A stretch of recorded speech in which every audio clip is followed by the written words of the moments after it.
The Minnesota Twins signed veteran right-handed starting pitcher Matt Shoemaker to a one-year, $2 million deal that could have another $275,000 in incentives. Here is his kind of featured out pitch, his splitter. Shoemaker is going to come in and, I guess, compete with Dobnak for the number 5 spot, adding some depth to the rotation. And here is his slider, his other kind of primary out pitch. You can see that splitter he mainly throws below the zone. The slider, he's looking for guys to chase out of the zone for that pitch. And then here's a four-seamer. He's been throwing this more often. He also throws a sinker a little bit more often, but that four-seamer he's been working in. He also throws a curveball every once in a while. Here he was in the postseason this year with Toronto. There was the slider. Here is that splitter. And then here comes the four-seamer elevated. What's up? This is Tom Froming from TwinsDaily.com, and let's take a little bit of a deeper dive into Shoemaker here. I've got up Baseball Savant.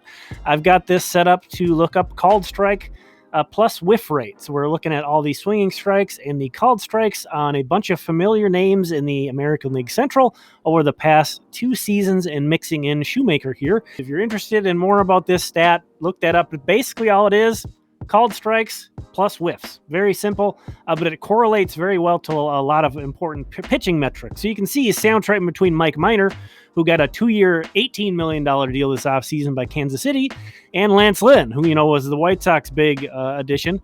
And, depending on the kind of pitcher you are, some of the guys who are more pitch to contact guys are going to be lower in this. You can see the big, Shane Bieber, Kenta Maeda, Lucas Giolito, Brady Singer, who was a rookie last year for Kansas City, really impressed. Jose Barrios up here in this stat. So you'd like to be higher in this stat, if anything. And Matt Shoemaker, again, among this sample of 18 pitchers that I've got pulled here, ranked 7th.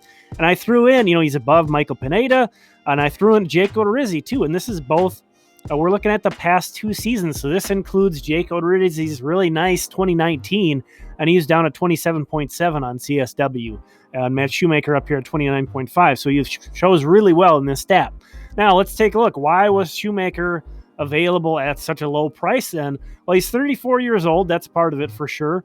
But also, he's just a guy who has not been able to stay healthy for various reasons. He had a torn ACL, so he had a knee injury.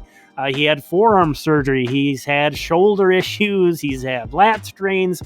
But kind of the scariest and biggest freak one was in 2016, toward the end of that season. He was hit in the head by a line drive and required brain surgery that day, that evening. So pretty amazing for him to come back from that. And as you can see here, I was with the Angels last 2 years with Toronto. Again, has not pitched much. It's only a total of 11 starts, but a 3.14 ERA over those 11 starts and a whip under 1, a 0.977 whip over that stretch. So it's a small sample, but again, look at you want to zoom out and look at his career 3.86 ERA. Again, the problem for him has just been staying on the field.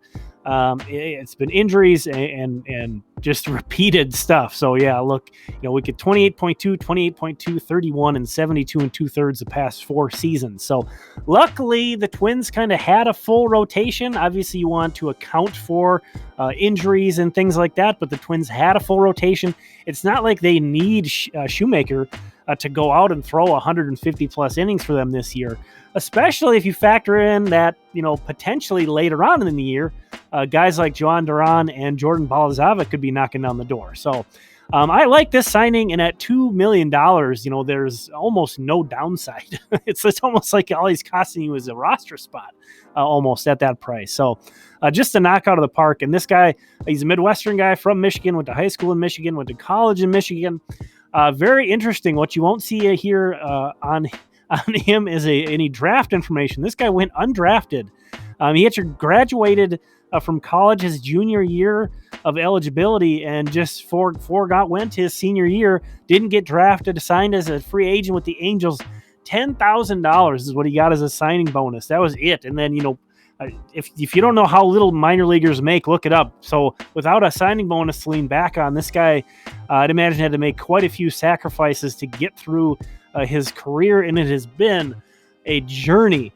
Y'all, it has been a journey.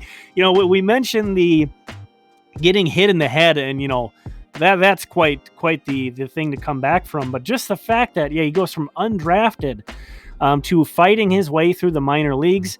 As you can see here in 2011, in his age 24 season, he started out that year and just got crushed, an 8.14 ERA in 4 starts in AAA in the PCL, which is a very difficult pitchers league. But they sent him down to the Texas League in AA, and he was actually the Texas League Pitcher of the Year in 2011. In 2012, he goes back to AAA and gets beat up some more, performs a little bit better, but gets just crushed, spends an entire year in AAA. He pitches in the Venezuelan Winter League. It's not like unheard of for American guys to go and pitch down in winter ball, but it's not super common either. So that kind of shows you what he was, willing to go for in terms of making himself into a major leaguer.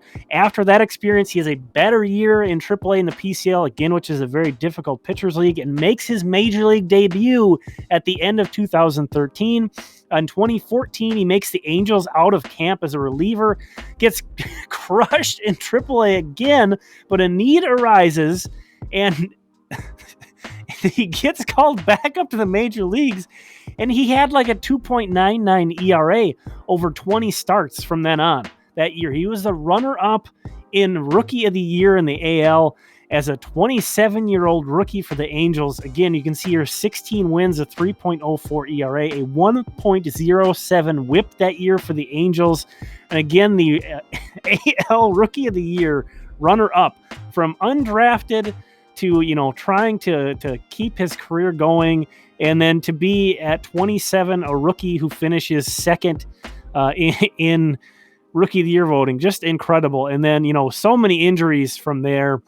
Let's go back to his major league. Again, it's not like he's ever really performed poorly over a full stretch. He's just been hurt a ton. I'm excited about this. Again, it's a very low-risk move. Does it really move the needle a ton? No. It's not like as if the Twins would have signed Jake Odorizzi back or a Taijuan Walker, who are both available. Those guys, maybe you can get a little bit more excited about. I feel a lot better. We just had a video where I talked about how I didn't really feel great about the rotation depth. This does make me feel a lot better, even how unbankable sort of Matt Shoemaker is for innings. They needed to get somebody. And again, I just feel like when he is healthy, I think you can expect a pretty solid performance out of him. I would love to see them do another one of these type of deals. No, it's not really going to move the needle a lot in terms of like pushing them super far forward. But these little incremental moves can really help with depth. So I love it. Looking forward to Matt Shoemaker. He seems like an easy guy to root for. Thanks for checking this out. Again, this has been Tom. We'll talk again soon.